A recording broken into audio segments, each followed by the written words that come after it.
Time now for our Sunday roast, and the Bears are back. The Perth Bears coming into the competition in 2027. That's not the official name, but we do have a Perth franchise officially approved. It was on again, off again a couple of weeks ago. It looked like the NRL were going to pull out, but the government came to the party. So expansion is continuing. Freddie, how excited are you for the game of rugby league? I think it'll be interesting, the name that they run with. There was a big thing about the Dolphins being called, was it Brisbane? Is it how they're going to do it? But they thought just having the Dolphins logo, I think that was a great decision. They've got great support base everywhere at the moment, so that's important. But I love the fact we get to play another day game.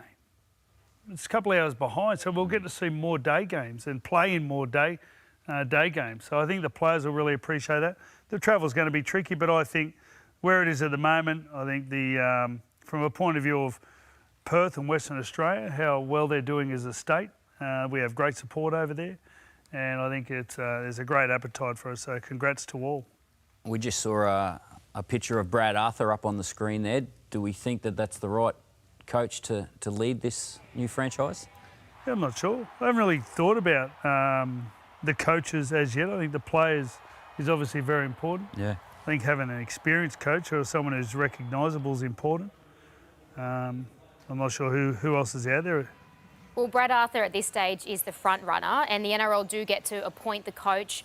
Brad actually has an investment property in Perth because his wife Michelle and her family are from Perth, so they've got family over there. So he's very happy. That's a great connection to start with. Yeah, 100%. He's happy to live there, and he's very keen on coming back here and coaching in the NRL. And I so think that's a head start. He's got the runs on the board. Yeah. He's been quite successful at Parramatta in setting up that club to take them to a grand final. Obviously, they didn't get the premiership, but it's the next best thing. And I think the experience that you spoke about is certainly something that they want to lean on as well. Been there, done that, knows what a successful NRL team looks like, and starting from scratch, he's got a blank canvas. What about recruitment? Because we saw with the Dolphins, we had the best coach, if not one of the best in the game, in Wayne Bennett, and then Pete O'Sullivan, one of the best recruitment managers in the game. And even still, they struggled when it came to landing a marquee player. They almost had Cameron Munster, he knocked them back, almost had Brandon Smith. But how challenging will it be to get players to head across there? I think it'll be difficult because we've got to find another 60-odd players of NRL standard the next couple of years when PNG and also Perth come in. So that'll be a challenge.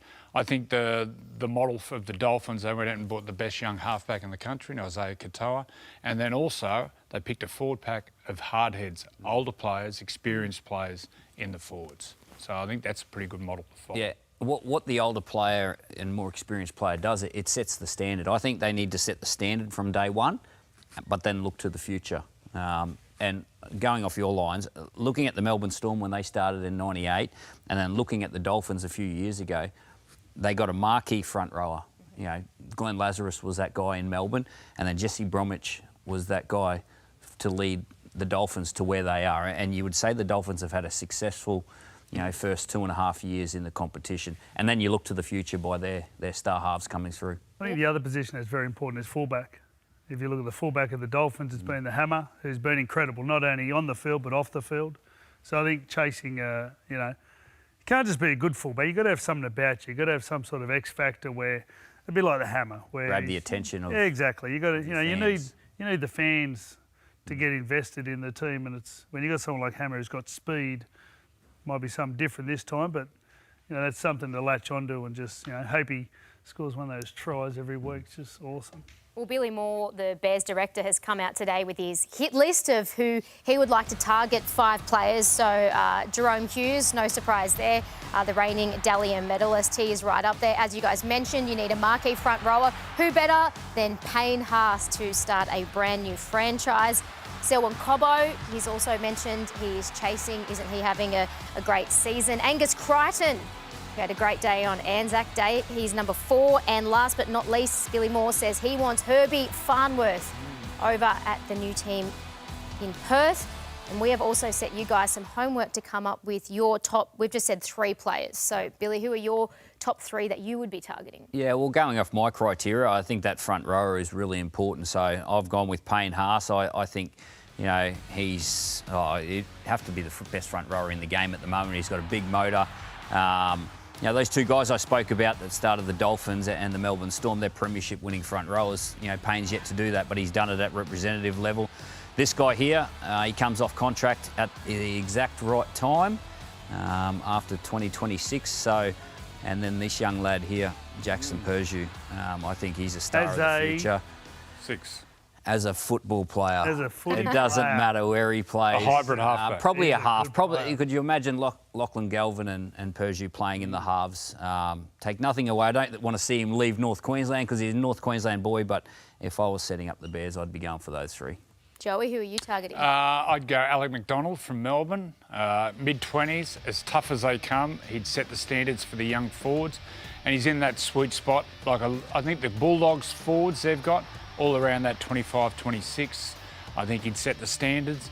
A young halfback, Mitch Woods, great promise, in his late teens, maybe about 20, similar to Katoa when the Dolphins got. And then the other one's the fullback, Dylan Edwards. Once again, he'd set the culture, hard-working, tough as they come. And I haven't really met Dylan, but by all accounts, he's a cracking young bloke. I like that. Have a bit of money spare in the salary cap too. Well, that's the thing. You're Top end. not spending millions here. You've pretty much got everyone on 500, 600. Maybe Dylan Edwards would be upwards more, but yeah, you sort of share the load. I'm spending a bit more. I've gone gone big hard. Payno. I think, talk about Glenn Lazarus going down to Melbourne. He also went up to Brisbane. He was at Canberra in 1991. We actually beat him that year, but they won the year before. The first year was at Brisbane, they won competitions and then went down to Melbourne. The second year they won a competition. Katoa, he's just, I think, the best young halfback in the competition at the moment. My other one is Jareen Buller. I don't see many better young fullbacks than him. I just love watching him play. He's just an excellent player, always contributing. I remember his early games too, saved a couple of tries, one against Penrith, particularly at Bathurst. It was a game I'll never forget. So he's my man at fullback. He's got some star power. We'll see He's a him good this player. afternoon, actually. Not sure how much salary cap I got left, but anyway. Half. Not much. There's a joke there, but I've been told Uncle Nick doesn't like my jokes. Mate, look at the Roosters, mate. They're all grown within, bro. No Very sombrero good. Joe. That's All a good grown point. within. Geez, haven't they grown? We'll talk All right. about that They're going later. good.